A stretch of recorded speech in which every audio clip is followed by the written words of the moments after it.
ikaze muri iki gitondo cyo kuri uyu wa gatatu ni ku itariki 25 z'ukwezi kwa gatatu 2026.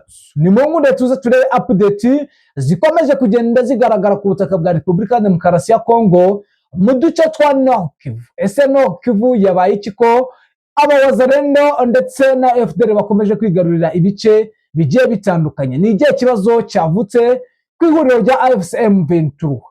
Turabirebera hamwe turebe ku ma axe atandukanye, aho nyuma yuko Kazinga itakajwe biragaragara yuko hano Zampeti muri axe ya Pinga kuri no route ya Karembe Kashuga ugana Mweso hani muri teritwari ya Masisi, biragaragara yuko isaha ku isaha naho bahigarurira. Niye mpamvu ni mu mashyamba yari yigaruriwe n'ihuriro rya AFCM 23 aho bita mu Ngazi, ni muri axe ya Usuka, aha ni muri groupement ya Rubereki kuri kote ya Kibati. Ibintu byabaye ikindi ndetse urabona yuko ibintu byahinduye isura. Ni cyo kibazo cyavutse.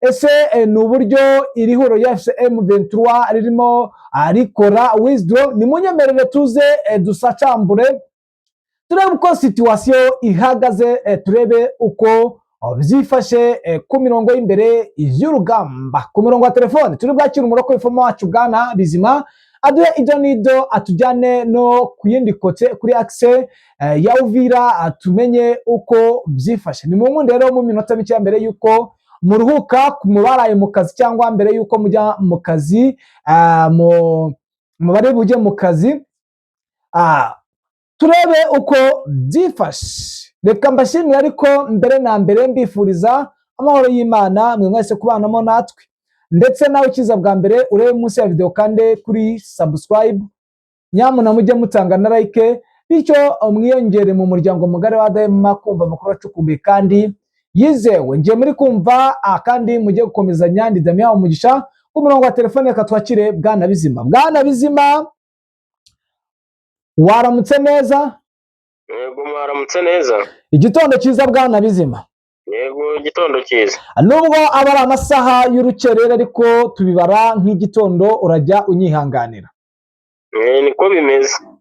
Yes, ku munsi w'ejo ihuriro rya AFCM 23 ryatakaje agace ka Kazinga, aho ubugenzuzi aho bari bafite ubugenzuzi buri nko kuri 40% cyangwa 30%, FARDC ifite 70 hafi aho ngaho, ariko biragaragara yuko FARDC Kazinga iri kuyikontorora bidasubirwaho.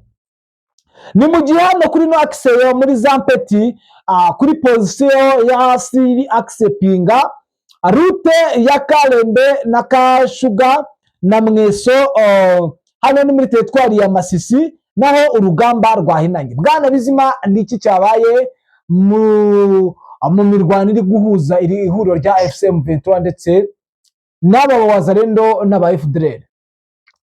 Niko bimeze. Iyi Kazinga urabizi ko isa n'ifite amateka nk'aya P0, barubura gica umwe aba hafite iminsi 3 undi afite icyumweru. Urabyibuka neza ko hano ndakeka ko nibeshye M23 ishobora kuba ihatakaje inshuro zigera muri 3, ndetse na FARDC ikatakaza izigera muri 4. Rero ni uburyo ubona ko aka ni agace k'ingenzi gakenewe cyane ku mpande zombi, kandi ni agace karimo coalition nini ya FDLR ndetse na Wazalendo. Ubona ko hari Wazalendo zishyize hamwe zirimo groupe y'abagabo bakomeye barimo ba Macano, Kigingi ndetse n'uyu ni Nyatura bita Parke ndetse na FDDH na Matata. Urumva ni coalition nini ishobora kuba ibarwa kuri hejuru y'ibihumbi 5 by'ingabo rero kugira ngo zigabe ibitero muri ibi bice kuri position za 23 ziko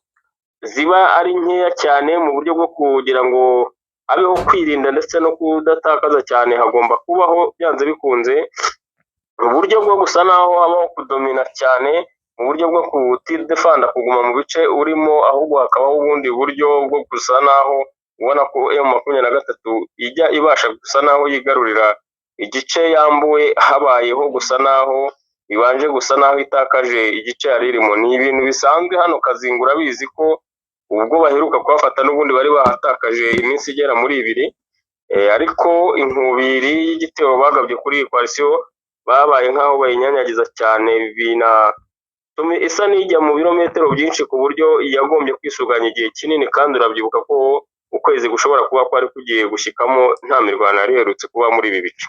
Yes, Bwana Bizima, niki turi bwitege muri ibi bice byose tumaze kuvuga mbere y'uko twerekeza Walikale? Kiri buze kubaho nta kindi ni imirwano n'ubundi ushobora kumva ejo byahindutse, niko bigenda hano Kazinga ndetse n'utundi duce, keretse bibaye ari impinduka zikomeye zabayo kuri coalition ku buryo itabasha gutakaza aka gace cyangwa utundi muri ibi bice byo iri kurwaniramo. Yes, Bwana Bizima ankundira rero tujye muri aka gace ka Mungazi.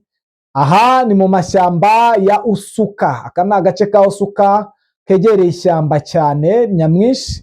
Aha ni muri groupement ya Rubereke. Aha ni kuri kote n'ubundi ya Kibati. Aha ni muri teritwari ya Walikale, hari hamaze iminsi ihuriro rya AFCM 23 biganje, ariko sahi ngiyi bamaze kubapushinga. Impamvu ikomeye ibi biri kubaho ni iyihe, Bwana Bizima? Ni impinduka ubona ziriho cyane kuri FARDC, ubona ko kini igice kirimo coalition nini cyane za FDLR, kuko uretse kari agace ka Kazinga izindi FDLR nyinshi ziri muri Walikale, kuko izasonetswe muri Masisi hose, hano kuva za Ngungu gukomeza aho bita za Numbi, Shanji, ni ibice binini cyane ubona ko babaye nkaho bisunitse basa n'abinjira muri Walikale, ndetse n'agace ka Karehe kanini n'abarimo mu duce dufitwe n'ayo 23 nabo bose bihinze bajya muri Walikale. Rero ni ikintu ubona ko operation ziri kubera muri izi za Walikale zisaba imbaraga nyinshi cyane ku bana b'ayo 23, kuko hariyo ingabo nyinshi za FDLR na Wazalendo, kandi bamaze igihe mu mirwano bijyanye n'igihe bamaze basa naho bahungiye muri iki gice cya Walikale kuva iyi ntambara yo muri Masisi ibaye umwaka ushize. Yes, bamwe bati ihuriro rya AFCM 23 abasirikare bamwe bagiye bagana mu bice bigiye bitandukanye, akaba ariyo mpamvu ano maxi abegereye bakomeje kugenda abayatakaza. Bwana Bizima, mu mboni zawe niko icyo kibazo cyaba kiri? Kuko bamwe bavuga ko abashobora kuba bari baranyanyagiye, bamwe bari za Katanga, abandi bari Kisangani, abandi bagiye bari mu duce tugiye dutandukanye. Hari amakuru waba ufite kuri ibyo bikomeje kugenda byibazwa n'abatari bake? Niko bimeze, kuko urabona ko ya 23 ifite deployment nyinshi, kandi ntabwo irabasha kuresisita ingabo nyinshi ku rwego rwo hejuru ku buryo zabasha kugenzura ibice neza. Ariyo mpamvu bijya bigaragara n'ibyo nakubwiraga, nti ahangaha bahafata mu buryo nk'ubu bijyanye n'uko banetse bagakurura amakuru ko position zihari zifite abasirikare bake, ariko iyo musada ubonetse ntago bajya barara muri defense babashije gukaba. Ni ikintu kimenyerewe, impinduka zihita ziba byihuse, ariko byanze bikunze amakuru izi FDLR ndetse na FARDC bafite amakuru akomeye cyane kuri ayo 23 kuri izi position zo muri ibi bice bya Masisi ndetse n'ibi bisatira Walikale, harimo ingabo nkeya cyane bijyanye n'izi coalition uko ziba zingana, kuko bagaba ibitero bari hamwe nk'uko ubona no muri Sud Kivu babigenza. Yes, nibyo Bwana Bizima, reka tuve kuri frontline turebere hamwe n'ibikomeje kugenda bivugwa muri Rucuro, ko naho imirwano iri kugenda yavansa. Niki cyaba cyabaye cyatumye ibice bigenzurwa n'ihuriro rya AFCM 23 byari byizewe ko umutekano ugiye kuganza, ndetse wabonaga yuko ingendo guverineri wa Nord Kivu yagendaga zagaragaza ko hari umutekano n'ituze? Niki cyaba cyarabaye, Bwana Bizima, muri ibi bice byose AFC iri kugenzura muri Nord Kivu? Yego, niko bimeze. Ni ikintu ubona ko kiba gikomeye cyane kuri urwo ruhande, cyane ko biba bitanashoboka, kuko ubona ko muri iki gice cya Rucuro gikunze kugira ibice byinshi bikora ku mashyamba ya pariki ya Nyiragongo ndetse na pariki ya Virunga, ukongeraho za Rwindi, hari ubona ko ari agace cyane gakomeye kandi gakunda gukoreshwa n'izi FDLR ku rwego rwo hejuru. Rero ni ikintu ubona ko byanze bikunze umutekano muke tabura muri kariya gace, kuko usanga kenshi baza bashaka imibereho cyangwa se mu buryo bwo gushaka amafaranga bijyanye n'amakuru bakuruye yaba ku modoka cyangwa mu maduka acururizwamo ahatuwe n'abantu, ndetse bakagira n'imiryango muri biriya bice bari babanye imyaka myinshi yatambutse, ubona ko kugira ngo bacike muri biriya bice bigoranye cyane kandi bisanisha n'abaturage baho. Hari igihe operasiyo zibaho ku ruhande rwa M23 ntibabashe kubabona kubera uburyo ki babanye n'abaturage muri biriya bice bya Rucuru, ubona ko ari agace batinzemo cyane bamazemo imyaka myinshi, ndetse harimo n'amakuru ko bamwe bahashatse bakanahabyarira ku bantu bahatuye. Birumvikana biragoye operasiyo zagiye ziba zose, gupfa gufatisha aba wazalendo ni ibintu byagiye bigorana, saha gusa muri Nord Kivu no muri Sud Kivu ni ibintu byagiye bigorana kuko baba bari mu bice bigiye bitandukanye kandi abenshi barara mu mazu y'ababyeyi babo, bo ari abaturage basanzwe. Nicyo kibazo gikomeje kugenda kigaragara kiri kugora ihuriro rya M23. Bwana Bizima, mu marembo y'umujyi wa Goma byifashe bite, ndetse n'umujyi muri rusange urahumeka ute muri iki gitondo? Nta kibazo gihari muri Goma, ni umutekano kuko urabizi neza ko M23 bahagurukiye, kandi n'ubundi nta ntego ifatika y'umwanzi wo muri uyu mujyi wa Goma. Ni sabotage, urabizi, ni bwa buryo bwo kuvuga ati tujemo turi batanu cyangwa se turenga uwo mubare tukarasa imodoka abantu bagapfa. Byagaragara ko M23 imirimo yabananiye yo kurinda umutekano muri ibi bice, ariko nta yindi ntego ikomeye ifatika ubona ko wabasha kugeraho muri uyu mujyi wa Goma bijyanye n'umutekano urimo ukuri ku rwego rwo hejuru cyane, haba ku manywa na nijoro. Ni uburyo bwa sabotage babashaga guteza akavuyo cyane cyane, n'ibyo biba bigenderewe, ndetse no kugaragaza kumvikanisha ko bagihari ntaho bagiye, ariko ubona ko nta muntu ubu ngubu gupfa kugaba ibitero muri uyu mujyi wa Goma bigoye cyane, kuko ubona ko pariki ya Virunga bakoreshaga mu marembo yose avayo yerekeza muri ibi bice bya Sake n'ahandi, M23 isa naho yateye amatako rwose itakivayo ku buryo bukomeye.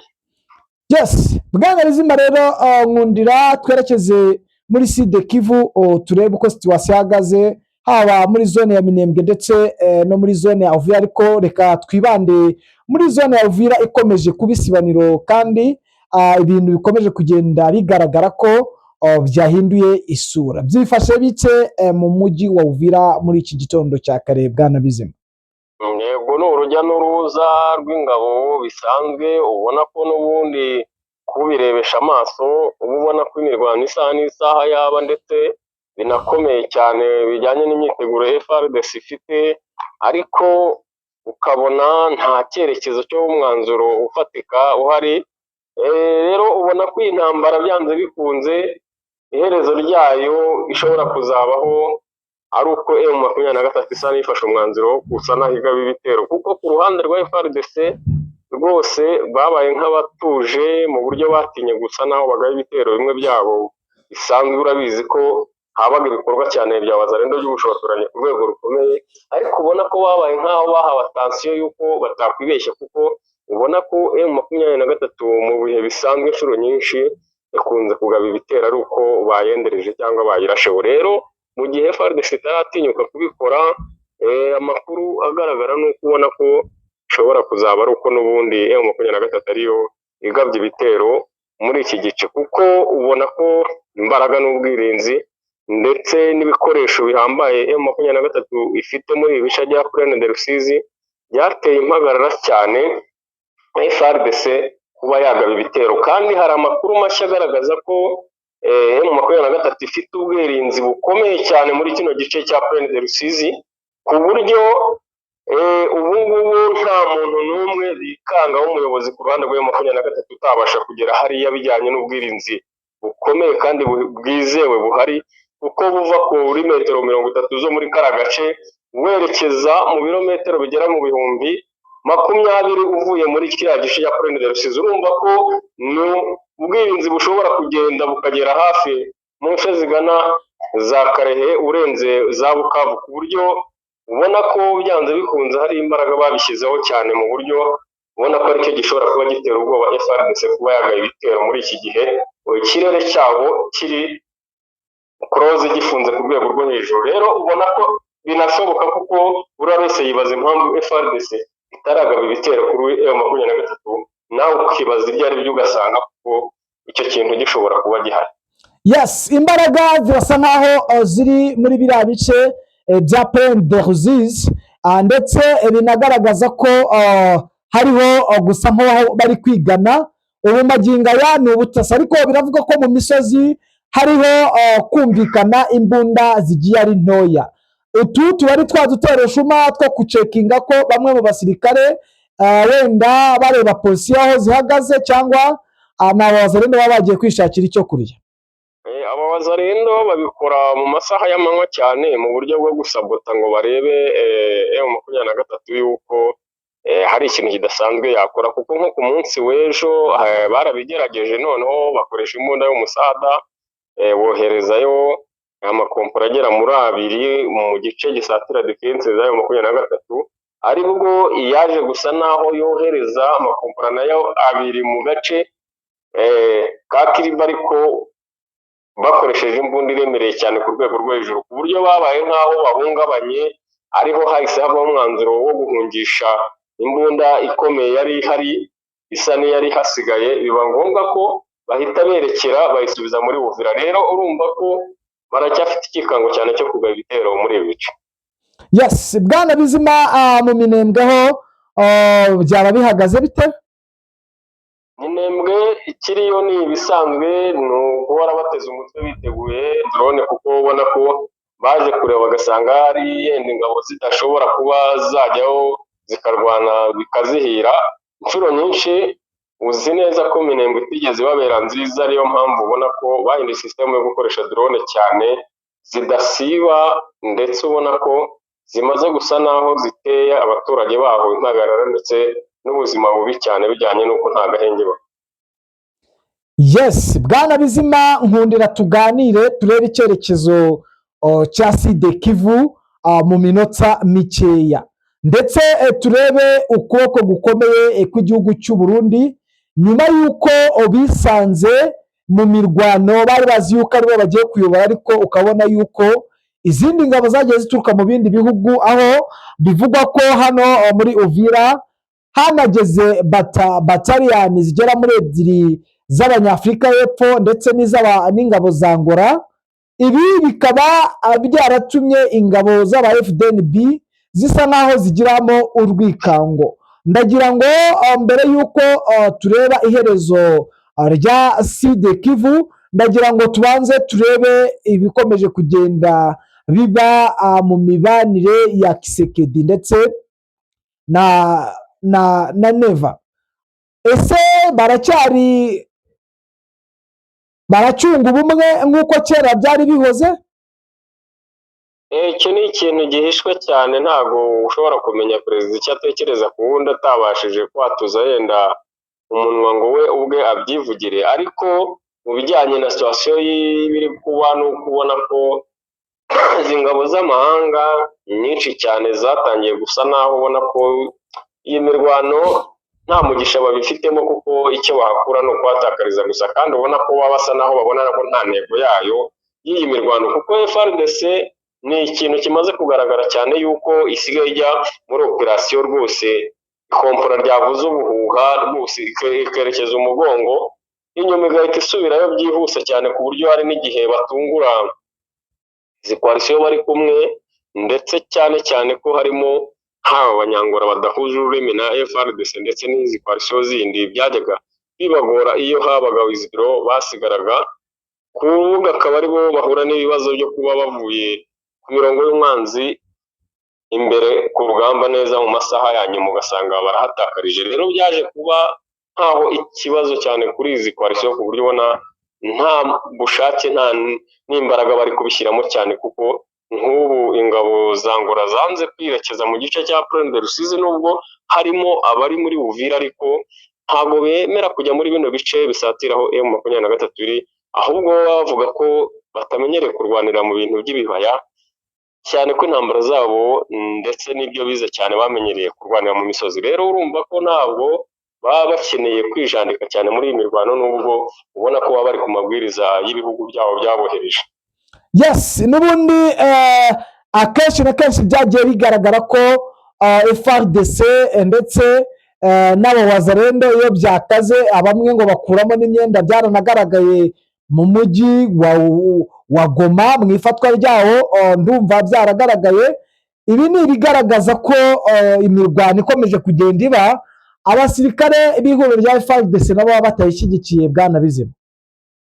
niko bimeze.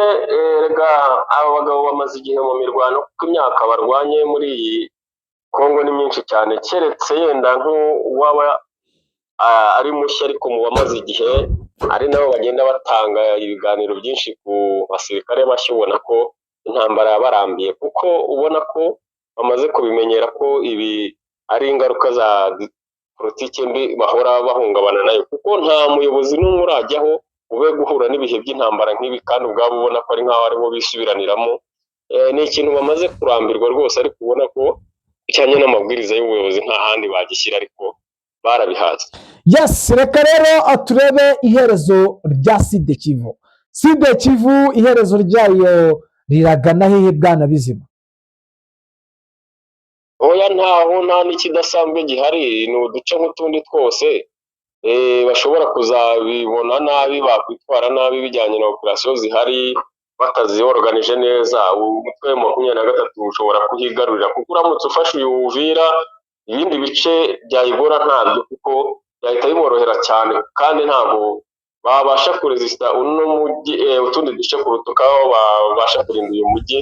Ubona ko ari umujyi bafite uburyo babona support biboroheye, kuko kuva ibikoresho byose bituruka i Burundi, kandi hari close, ni umupaka utapfa kuvogera, ni umupaka utafungwa n'uwo ari we wese bahanganye. Rero baramutse batakaje uyu mujyi, yaba ari nko kubohorwa kwa Sud Kivu, kuko ibindi bice byose bisa naho byakwikuramo.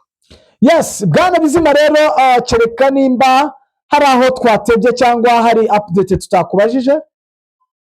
Kiriho nuko ubona ko muri uyu Uvira byanze bikunze bijyanye na operasiyo ziri kuhakorerwa, hashobora kuba habaho kuzabona binarangiye hakikuramo nk'uko ubushize byagenze. Yes, Bwana Bizima rero reka tugushimire, tukwifuriza kugubwa neza muri iki gitondo, n'ubundi update zo nagahoraho. Yego, murakoze cyane. Namwe bakunzi ba Kigali News, reka tubashimire tubifuriza kugubwa neza muri iki gitondo cya kare, ndetse twihanganisha bikomeye muri zone y'intambara ndetse n'abarwayi muri rusange. Nyamuna ni muduhe like, zirakenewe. Like ni ikintu kiba cyoroshye cyane kugira ngo natwe tubone recommendation, kugira ngo inkuru zacu zigere kure. Ciao, Imana ikomeze ibane namwe.